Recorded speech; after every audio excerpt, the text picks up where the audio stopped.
எல்லாருக்கும் வணக்கம். ஐரிஸ் முறையில் எப்படி சேல்ஸ் பண்ணுறதுன்னு பார்க்க போகிறோம். அதுக்கு விற்பனையில் ஐரிஸ் முறையை செலக்ட் பண்ணிக்கிட்டு அதில் 2 ஆப்ஷன் காமிக்கும், கியூஆர் கோடு, நம்பர் ஆப்ஷன். அது கியூஆர் கோடுங்கிற ஆப்ஷன் நம்ம செலக்ட் பண்ணிக்கிறோம். கார்டை ஸ்கேன் பண்ணதுக்கப்புறம் அந்த கார்டில் இருக்கக்கூடிய உறுப்பினருடைய பெயரெல்லாம் காமிக்கும்.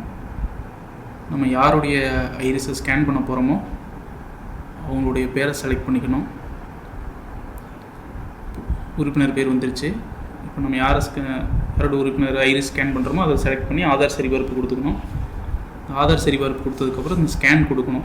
ஃபஸ்ட்டு டைம் ஸ்கேன் கொடுக்கும்போது உங்களுக்கு அளவுன்னு சொல்லிட்டு ஒரு மெசேஜ் காமிக்கும். அதில் வந்து நீங்கள் ஓகே கொடுக்கணும். ஓகே கொடுத்தா மட்டும்தான் அந்த ஐரிஸ் மிஷினை டிவைஸ் எடுத்துக்கும். இல்லை அப்படின்னா அது ஸ்கேன் பண்ணுறது எடுத்துக்காது. ஓகே கொடுத்ததுக்கப்புறம் உங்களுக்கு கீழே பார்த்தீங்கன்னா டிவைஸ் இஸ் ரெடி டு யூஸ்னு வரும்.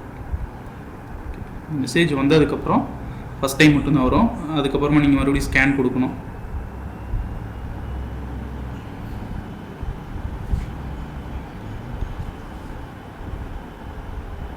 திரும்ப ஸ்கேன் கொடுத்தீங்கன்னா இந்த மாதிரி காமிக்கும். இதில் சிகப்பு வட்டம் வந்ததுன்னா அது எடுத்துக்காது. அதுக்கு அந்த ஐரிஸ் மிஷினில் கருப்பு கலரில் சின்னதாக ஒரு வட்டம் இருக்கும்.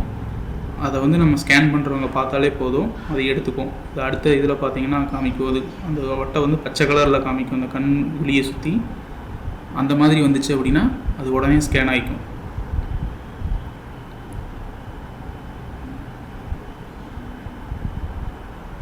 இந்த மாதிரி பச்சை கலர் வட்டம் வந்துச்சுன்னா ஸ்கேன் ஆகிக்கும். இங்கே ஸ்கேனுங்கிறது டிக் ஆகிடுச்சு பாருங்க, க்ரீன் கலர்.